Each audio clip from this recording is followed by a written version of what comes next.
Imagine this happening tonight. You lie down in your bed like any other night, you close your eyes, expecting rest, just like you always do. But this time, there is no morning after. No warning you can remember, no pain you can describe, just silence. This kind of sudden death during sleep sounds rare, but it isn't. Every year, hundreds of thousands of adults over 50 suffer heart attacks and strokes while they are asleep. And what makes it even more concerning is that for many of them, the trigger was not some rare illness or uncontrollable genetic fate. It was something far more ordinary, something they were doing every single night without thinking twice, believing it was completely safe.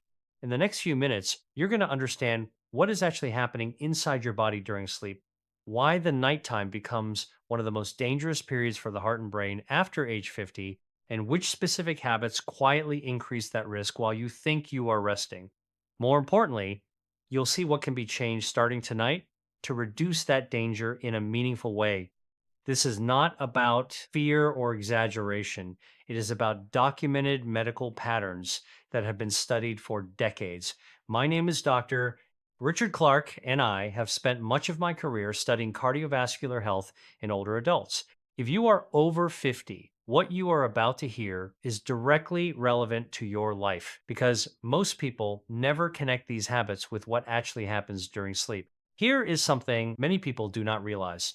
Your body at night is not simply turned off. It enters a highly regulated recovery state. Your blood pressure is supposed to drop. Your heart rate is supposed to slow down. Your nervous system shifts into repair mode. Your brain clears out waste that builds up during the day. This is the natural protection system your body relies on. But after 50, this system becomes more fragile. And when certain everyday habits interfere with it, sleep stops being protective and starts becoming a period of hidden stress. In fact, research from major cardiovascular studies has shown that a significant portion of fatal heart events in older adults happen between roughly 1 a.m. and 6 a.m. when the body should be at its most stable state. So, what is disrupting this process? There are a few key nighttime habits that gradually increase strain on the heart and blood vessels. Most people never suspect them because they feel normal, even harmless, but inside the body, the effects are very different. The first major habit is something almost everyone does without concern: eating late at night and eating heavy meals close to bedtime. Many people think of dinner as just another meal, but after 50, timing becomes just as important as what you eat. When you eat a large or heavy meal late in the evening, especially close to bedtime, your body is forced into active digestion at the exact time it should be slowing down. Blood is redirected toward your stomach and intestines. This means your heart must pump harder to maintain circulation. Instead of your blood pressure naturally dropping at night, it stays elevated or even increases. At the same time, your metabolism remains active when it should be entering a low energy state. This creates a mismatch inside the body. Your heart is trying to rest, but your digestive system is demanding effort. That internal conflict increases cardiovascular strain for hours while you are asleep. Large long term studies, including research published in European cardiovascular journals, have found that people who regularly eat late dinners have a noticeably higher risk of nighttime heart attacks and strokes compared to those who eat earlier in the evening. This is not a minor statistical detail. It reflects a consistent physiological pattern. There is also another layer to this that many people overlook. Late digestion affects blood composition. It can increase triglyceride levels and promote inflammation in the arteries. It also interferes with a normal nighttime drop in blood pressure, which is one of the body's key protective mechanisms during sleep. And then there is acid reflux. Going to bed with a full stomach increases the chance of stomach acid rising into the esophagus. This does not just cause discomfort. In some cases, it can stimulate the vagus nerve, which plays a role in regulating heart rhythm. In vulnerable individuals, this can contribute to dangerous rhythm disturbances during sleep. I once treated a patient in her late 60s who had followed this exact pattern for years: late dinners, heavy meals, and immediate sleep afterward. She never thought much of it because she felt fine most nights, but over time, her heart was repeatedly exposed to stress during sleep without any warning symptoms. Eventually, one night, her system could no longer compensate, and she suffered a fatal cardiac event while asleep. The important point here is not that this happens suddenly without warning in every case. It is that stress builds quietly over time, night after night, until the body reaches a limit. The encouraging part is that this is one of the easiest risks to reduce. Shifting dinner earlier and keeping evening meals lighter gives your cardiovascular system a chance to truly enter rest mode at night. Blood pressure stabilizes more naturally. The heart is not forced into unnecessary workload. Now, this is only the first factor. And for many people, it is already happening every day without awareness. But there is another nighttime behavior that is just as important and in some cases even more dangerous because it directly involves medical timing and consistency. That is where we go next. In the second part, we will look at how medication timing and missed doses silently create nighttime cardiovascular risk that many people never connect to sleep at all. Continuing from what we just discussed, there is another nighttime habit that many people underestimate far more than they should because it does not feel like a lifestyle choice at all. It feels like a routine detail, but inside the body, it can decide whether your cardiovascular system stays stable during sleep or enters a dangerous imbalance. This habit is related to medication timing and consistency, especially for people over 50 who take medicine for blood pressure, cholesterol, or blood thinning. On the surface, it sounds simple. You take your prescribed tablets and you assume the protection is active all day and night. But the reality is more complex because your cardiovascular system does not behave the same way at all hours. Blood pressure follows a natural rhythm. In a healthy body, it decreases during sleep. This nighttime dip is important because it gives the heart and blood vessels a period of reduced pressure and recovery. However, in many older adults, this pattern becomes disrupted. Instead of lowering at night, blood pressure may remain high or even spike while sleeping. This condition is known as nocturnal hypertension. What makes this especially dangerous is that it is silent. There are no obvious symptoms while it is happening, but internally, the strain on arteries increases significantly. Over time, this can weaken vessel walls and increase the risk of sudden cardiovascular events during sleep. This is where medication becomes critical. Large clinical studies, including research published in journals like The Lancet, have shown that properly timed blood pressure medication can significantly reduce the risk of nighttime heart attacks and strokes. In some cases, the reduction is nearly half when treatment is correctly managed and consistently taken. But the opposite is also true. When doses are skipped, taken inconsistently, or taken at random times, the protective effect becomes unreliable. This allows blood pressure to fluctuate unpredictably during the night. These sudden spikes are especially dangerous because they can destabilize plaque buildup inside arteries. When a plaque ruptures, it can lead to a clot, which may block blood flow to the heart or brain within minutes. What makes this even more concerning is that many people do not realize they are missing doses in a meaningful pattern. Forgetting once in a while may not seem serious, but repeated inconsistency creates gaps in protection, and those gaps often occur at night when the body is already more vulnerable. I have seen patients who believe they were managing their condition properly, yet they were unintentionally leaving themselves unprotected several nights each week simply due to timing mistakes or forgetfulness. In one severe case, a patient experienced a major stroke during sleep after a period of inconsistent medication use. He survived, but the damage was permanent. His case was a clear example of how timing and consistency are not minor details, they are central to prevention. It is important to understand that medication for cardiovascular health is not just about lowering numbers on a chart, it is about maintaining stability across a 2-4 hour cycle. The goal is to prevent sudden changes, especially during sleep when the body cannot respond as quickly to internal stress. This is why doctors often emphasize taking medication at the same time every day and following specific instructions carefully. Even small changes in timing can influence how the body responds overnight.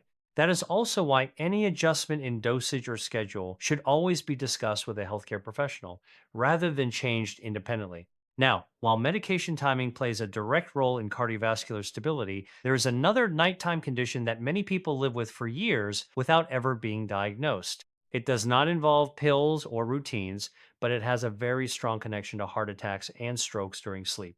This condition is sleep apnea. Sleep apnea is a disorder where breathing repeatedly stops and starts during sleep. These pauses can last for several seconds, sometimes even longer, and they can occur many times throughout the night. The person experiencing it is often completely unaware of what is happening. Each time breathing stops, oxygen levels in the blood drop, the body reacts immediately to this as an emergency. The heart rate increases, blood pressure rises sharply, and stress hormones are released. This is not a gentle reaction, it is a survival response. When breathing resumes, the cycle resets, only to repeat again later.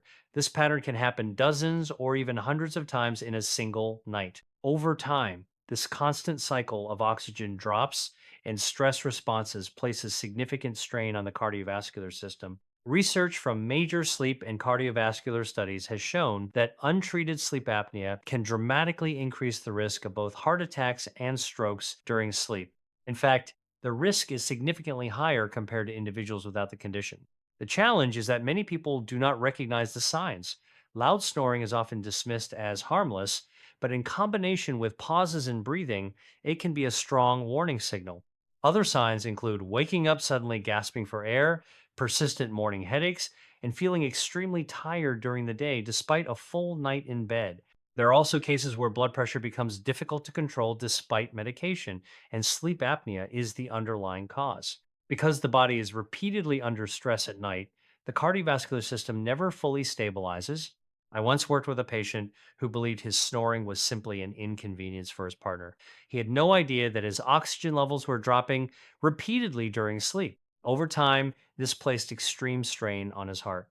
One night, his heart rhythm became unstable due to prolonged oxygen deprivation. He survived because emergency help arrived in time. But the situation revealed how serious untreated sleep apnea can be. The key point here is that sleep apnea is not just about poor sleep quality. It is a cardiovascular stress condition that operates silently every night, and unlike simple habits, it requires proper medical diagnosis and treatment.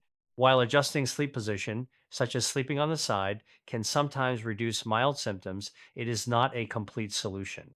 Proper evaluation is necessary if symptoms are present, because untreated sleep apnea continues to affect the heart even when a person feels they are sleeping normally. Now, while these two factors, medication timing and sleep apnea, are extremely important, there is another very common nighttime behavior that people often believe is healthy or even protective. But in reality, it can quietly increase cardiovascular risk without any obvious warning. That is what we will look at next, how something as simple as hydration before sleep can directly influence blood flow, circulation, and the risk of nighttime heart attacks and strokes. Moving further, there is another nighttime habit that seems harmless on the surface, even responsible.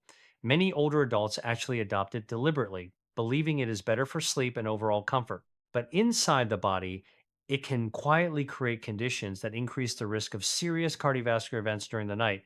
This habit is going to bed dehydrated, often combined with avoiding water in the evening to prevent waking up during the night to use the bathroom.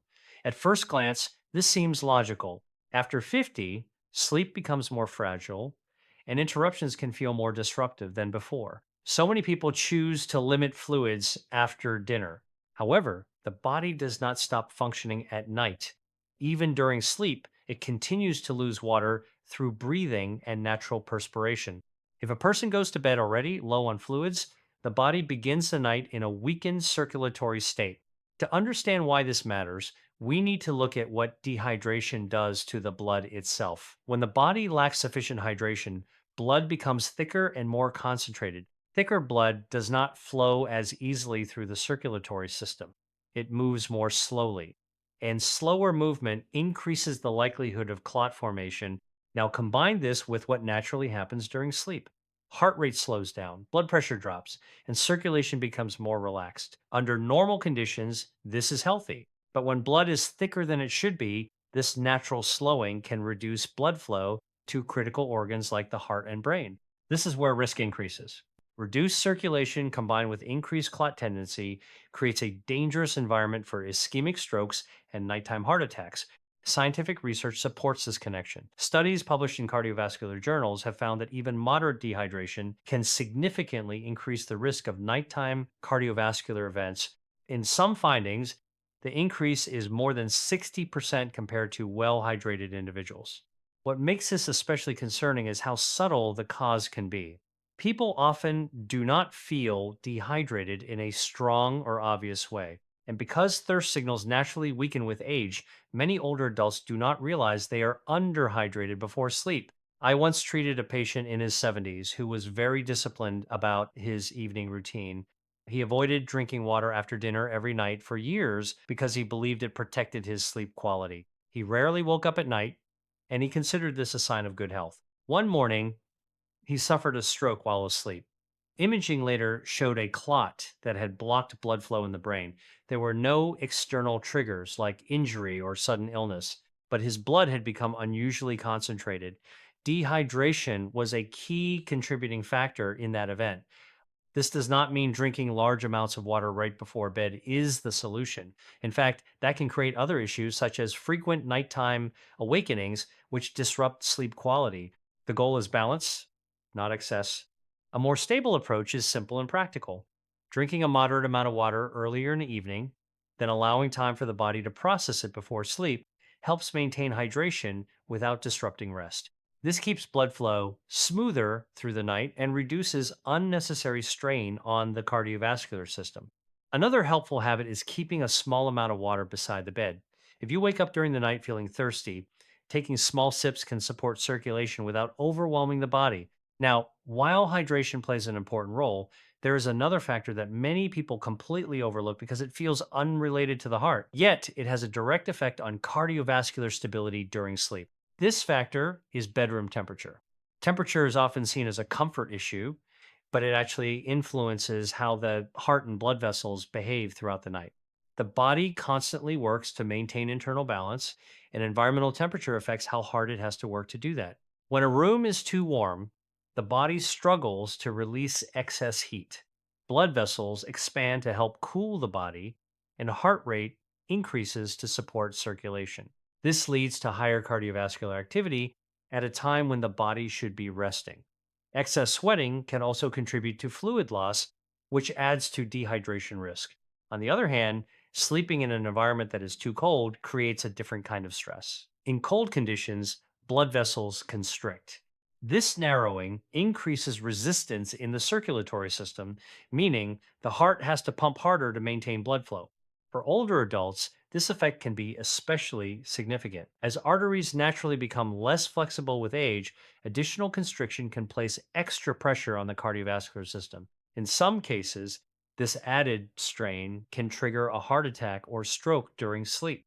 Large population studies have shown that cardiovascular events often increase during periods of extreme cold. This is especially noticeable in older populations, where the heart and blood vessels are already more vulnerable to sudden pressure changes. The key is not extreme precision, but maintaining a stable, moderate environment. When the bedroom is kept within a comfortable range, the heart does not have to constantly adjust to environmental stress, blood pressure regulation becomes more stable, and sleep becomes deeper and more restorative. At this point, you can begin to see a pattern. None of these factors alone may seem dramatic. A late dinner, a skipped glass of water, a warm or cold room, or even inconsistent medication timing, each one feels small. But during sleep, the body is operating under delicate balance, small disruptions can accumulate, and when several of these habits exist together, they do not simply add risk, they multiply it. That is when nighttime becomes a period of hidden cardiovascular strain instead of recovery. Now that you understand how hydration and temperature influence nighttime heart health, we are ready to bring everything together into a practical structure, a simple routine that reduces these risks in a clear and manageable way, starting from tonight. In the final part, we will combine all of this into a step by step nighttime routine designed to support your heart and brain while you sleep, along with a clear summary of the key dangers to avoid. Now that you understand how different nighttime factors quietly affect your heart and brain, the most important question is simple: what can you actually do about it starting tonight?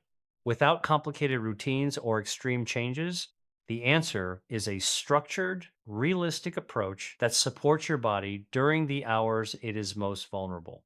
This is not about perfection. It is about reducing risk in practical, consistent steps that your cardiovascular system can handle every single night. Let's bring everything together into a clear nighttime routine designed to protect your heart, stabilize your circulation, and reduce hidden strain while you sleep. Start with your evening meal around 6 to 7 p.m. This is where one of the most important adjustments begins. Keep dinner light and balanced. Focus on simple, easy to digest foods such as lean proteins, vegetables, and moderate carbohydrates. Avoid heavy fatty meals and large portions late in the evening because they force your digestive system and heart to work harder at the wrong time. Around the same time, drink a moderate glass of water. This helps maintain hydration before sleep without overwhelming your system right before bed. If you are prescribed medication for blood pressure, cholesterol, or heart health, this is also the time to take it exactly as directed by your doctor. Consistency is not optional here, it is part of protection. As you move toward the evening, around 8 p.m., begin lowering your activity level. This means shifting away from anything that creates emotional or physical stress. Avoid intense screens, heavy discussions, or mentally stimulating content. Instead, choose calm activities such as reading, light walking, or quiet music. The goal is to gradually signal to your body that it is time to slow down. By around 9 p.m., begin preparing your sleep environment. This is a step many people ignore, but it plays a direct role in cardiovascular stability. Adjust your room temperature to a comfortable, moderate range. Make sure the environment is neither too hot nor too cold, so your heart does not have to compensate during the night. Place a small glass of water near your bed, not to drink excessively, but to allow small sips if needed. Dim the lights to support natural melatonin production, which helps regulate sleep and blood pressure. Around 9:30 p.m., take a final bathroom visit. This simple step reduces the chance of waking up multiple times during the night and helps maintain a more stable sleep cycle. Brush your teeth, settle your environment, and if you have any final prescribed medication, take it exactly as instructed. By 10 p.m., your focus should shift fully towards sleep preparation. Your body position matters more than most people realize. If you snore or suspect sleep related breathing issues, sleeping on your side can help reduce airway obstruction. Keep your neck supported in a neutral position to avoid strain. If you wake up during the night, avoid sudden movements. Sit up slowly before standing and take small sips of water only if needed. This routine is not random advice. It aligns with how the cardiovascular system naturally behaves at night. Studies on circadian rhythms and blood pressure regulation show that structured evening habits like these can significantly reduce nighttime cardiovascular stress, in some cases by more than 40%. Now, let's step back and summarize what truly matters from everything you have learned. There are five major nighttime habits that quietly increase the risk of heart attacks and strokes during sleep after age 50. First, eating late and eating heavy meals, which keeps the heart active when it should be resting. Second, skipping or mistiming medication, which removes protection at the exact time the body is most vulnerable. Third, untreated sleep apnea, which repeatedly lowers oxygen and forces the heart into emergency response throughout the night. Fourth, going to bed dehydrated, which thickens the blood and increases the risk of clots. And fifth, poor temperature control in the bedroom, which either raises or constricts circulation and adds unnecessary cardiovascular strain. Individually, each of these factors may seem manageable or even insignificant, but during sleep, when the body is meant to repair itself, they can quietly combine into a much greater risk. That is why nighttime cardiovascular events often appear sudden, even though the underlying causes have been building for years. The most important truth is this: many nighttime heart attacks and strokes are not purely random events. They are often the result of predictable patterns that can be changed. You do not need extreme diets, expensive treatments, or complicated systems. What you need is awareness and consistency in a few key habits that directly support your heart during the hours it is most vulnerable. If you are over 50, this is not just general health advice. It is about reducing silent strain that builds while you sleep night after night. Your heart has worked continuously for decades without pause. The nighttime is when it finally gets a chance to recover. The goal is to stop unintentionally interfering with that recovery. Start tonight, not later. Small adjustments in timing, hydration, medication, consistency, and sleep environment can make a measurable difference over time. Sleep should be the most protective part of your day, not the most dangerous. Take control of what happens while you rest, because that is where prevention truly begins.